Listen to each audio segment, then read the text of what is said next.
If you had to perform a job up here, we are sure you would be extremely careful because of the obvious risks and the possible consequences if you happen to make one false move. But in your line of work, there are no such risks, are there? After all, what could possibly happen to you when you are making a bed, carrying plates, or chopping veggies? These and similar tasks are things that you possibly perform day in and day out with little to no thought of a negative outcome. Yet performed incorrectly, and the repercussions of poor manual handling habits over time can be a little like the bending of this paper clip. The musculoskeletal system gets weaker and weaker, and one day it may just be something as simple as bending over in the shower or tying up your shoelaces and snap.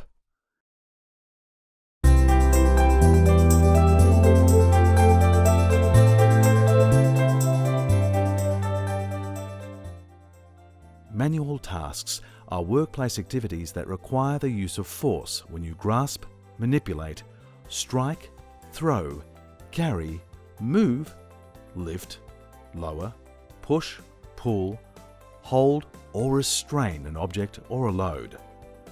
What that basically means is that any task that involves physical activity by anyone would be classed as manual handling. In the hospitality industry in Australia, manual handling accounts for more than half of workplace compensation claims. The trouble with manual handling injuries is none of them are as spectacular as other workplace injuries. Sure, manual handling injuries and illnesses can occur suddenly, such as overexerting yourself when you are lifting a load, but most injuries manifest slowly and undetected because of bad habits over a long period of time. The good news is, musculoskeletal injuries are preventable. The purpose of this video is to help you eradicate those bad habits, and by achieving this, virtually halve your chances of being injured at work. We will highlight what they are and their possible impact on your health and future. Let's deal with that first. It looks like the wear and tear from repeated stresses on your spine have given you a condition called spinal stenosis. It would appear as if the outer rim of one of your spinal discs has ruptured into the spinal canal, thereby reducing the size of the canal and causing compression and pain. So we're going to have to perform a procedure called a lumbar laminectomy to relieve that pressure. So let me explain how that works. First of all, we place you face down on an operating frame and we give you a general anaesthesia to put you to sleep. And then we make a small incision about 75 to 100 millimetres long in your lower back. Then we use a retractor to pull apart the muscle and the fatty tissue of your spine to reveal the lamina. We remove a portion of the lamina and that reveals the ligamentum flavum, which is an elastic ligament that helps connect two vertebrae. So then we cut an opening in the ligamentum flavum to reach the spinal canal. And once the compressed nerve can be seen, we can then determine the cause of the compression and relieve the pressure on that spinal nerve. We then simply put all the muscle and the soft tissue back in place and stitch you up. The success rate is favourable. At least 70 to 80% of patients will achieve significant improvement in function. But there can be significant ongoing issues. There can be infection, there can be nerve damage and ongoing pain. Well, now that I've explained the procedure to you, are you ready to proceed with your spinal surgery? In hospitality, there are many tasks that include lifting, carrying, pushing, pulling, holding, throwing, restraining, and repetitive tasks like packing, assembling, cleaning, or sorting. In this program, we are going to share several ideas with you as to how you can minimize your chances of becoming a manual handling statistic. But before showing you how, we'd like you to think about some of the personal reasons why you should take great care over your musculoskeletal system.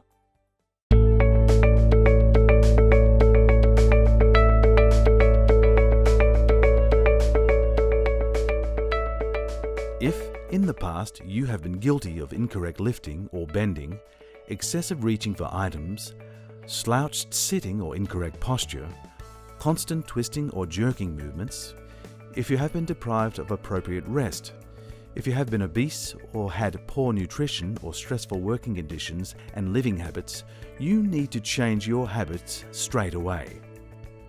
We feel the number one strategy to prevent yourself from becoming a manual handling statistic is to know and be mindful at all times that you are breakable. Your musculoskeletal system can and will become weakened from poor posture, poor health, and incorrect manual handling. The back, shoulders, and wrists are the most frequently injured parts of the body. Some of the common work-related activities that can cause musculoskeletal injury include load handling, frequent and repetitive lifting with a bent or twisted back, lifting quickly or pushing or pulling heavy loads, lifting loads that are too heavy for you, static working conditions with the back bent, or continuous and sustained sitting or standing, awkward working positions, including overreaching to grab items on high shelves, and the twisting of the body to grab items from behind. Repeated or sustained exertions including gripping either with or without force. Static postures including the neck, shoulders and arms while lifting or carrying heavy loads. Lifting loads away from the body. A sudden jarring of the muscles and joints, and squatting or kneeling for long periods of time. There are plenty of things you can do to prevent being injured. When you think about it, a lot of it is common sense. Stretch and warm up before you start a task. Take a moment to assess all tasks prior to performing them. For example, what do I need to move? Is there a safer way of doing the task? Do I have a clear path to follow? Organize the work area to reduce bending, twisting and stretching. Use mechanical aids such as trolleys and carts wherever possible. Always seek help from a colleague if the load is too heavy or too awkward to handle on your own. Lift and carry heavy loads properly by keeping the load close to the body and lifting with the legs, not the back. Lift in the zone between your knees and your shoulders wherever possible. Don't try to lift too much. This is a very common practice. Keep a correct posture using the natural curves of the spine. Take frequent breaks and rest. Warm up again if you take an extended break, and keep fit and maintain a good weight. Report any early signs of pain or discomfort to your manager.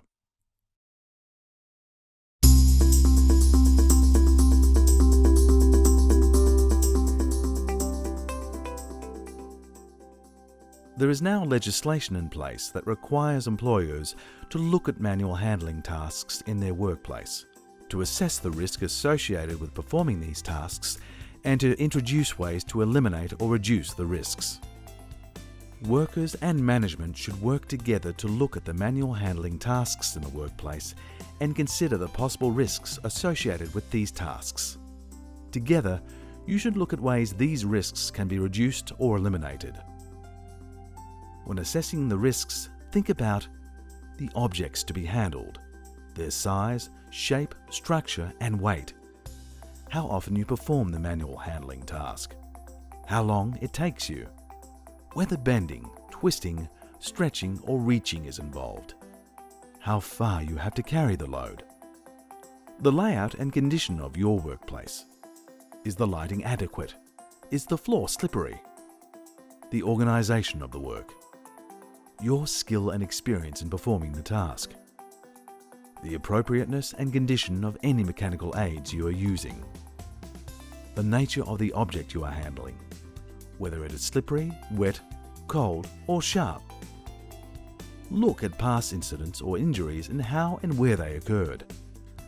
Other factors like age and general health could also have some bearing.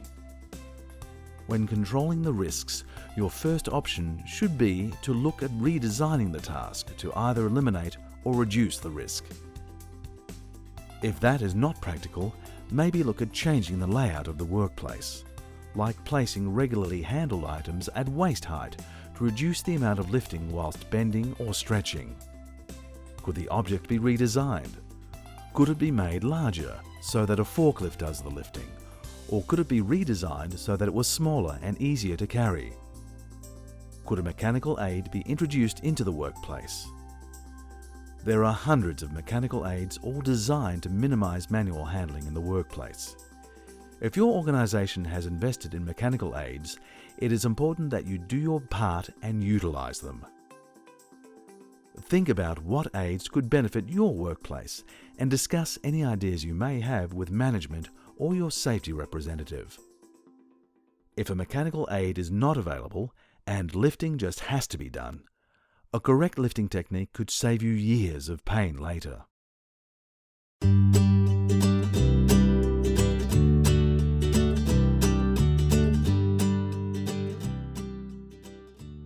Always semi-squat to lift or lower an object. Never bend at the waist. Keep the lower part of your back bowed in while bending over. Keep the weight as close to your body as possible. Case of a lower level lift, stand as much over the object as possible. Bow your back in and raise yourself with your head first. Turn with your feet, not the body. Never jerk or twist.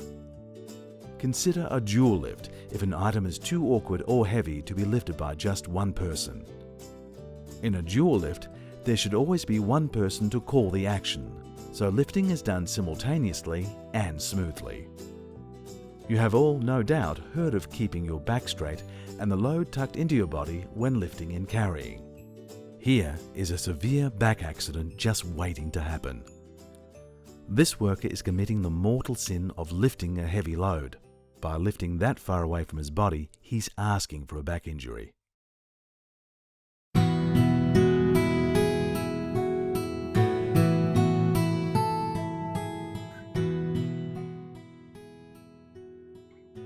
The spine is made up of a series of bones called vertebrae. Between each one of these vertebrae is a shock-absorbing structure called a disc, which is made up of two parts: the inner and outer layer. The inner area is called a nucleus, which is roughly spherical in shape and filled with a semi-fluid jelly-like substance containing 88% water. This nucleus is kept intact and under pressure by several layers of strong fibers, which form the outer or peripheral part of the disc. The term slipped disc is actually a misnomer, because each disc is attached firmly to the vertebrae above and below it. However, the disc may be damaged by the tearing of those outer layers of fiber. Without you feeling any pain, when pressure is exerted on the disc, the nucleus pushes out, and that pushing out effect creates tiny tears in the layers of fiber surrounding it. When that pressure becomes too great, it creates so many tears that a weak spot will form, causing the disc to bulge and in some cases even rupture. When that occurs and you have the disc pressing against one of these nerves, suddenly you will have back pain of the most enormous and excruciating order.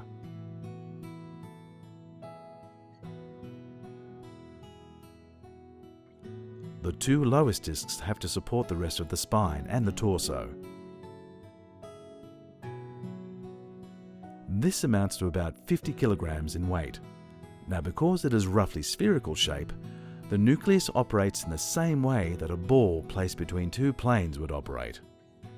When that 50 kilogram weight of the trunk is exerted from directly above, the pressure from the nucleus is set out at all angles. But when you bend forward, a few things happen.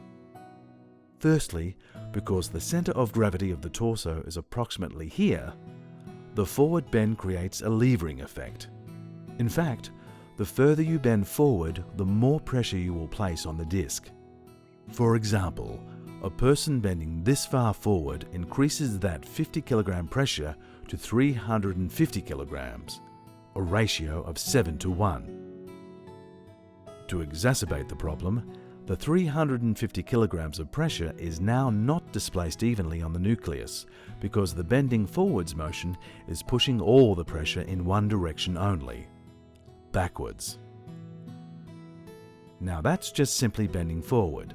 Place a 10 kilogram load in his arms, and from that position with his arms outstretched and with the levering effect taking it into account, you are asking him to more than double that 350 kilograms of pressure on his lower spine. Studies have shown that it takes only 800 kilograms to smash or rupture a healthy disc in a 20-year-old spine.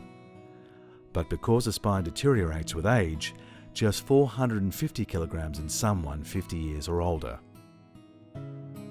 By simply keeping your back straight and the load tucked into your body, in this case, the pressure on the lowest disc on your spine would be reduced from 700 kilograms to 100 kilograms, not to mention virtually eliminating the pressure by the nucleus solely on the back of the disc.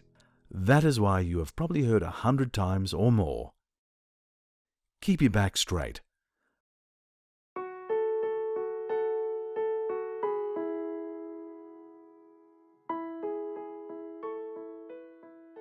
Remember, our most precious possession in our lives is our health, and it is hugely dependent on a healthy musculoskeletal system.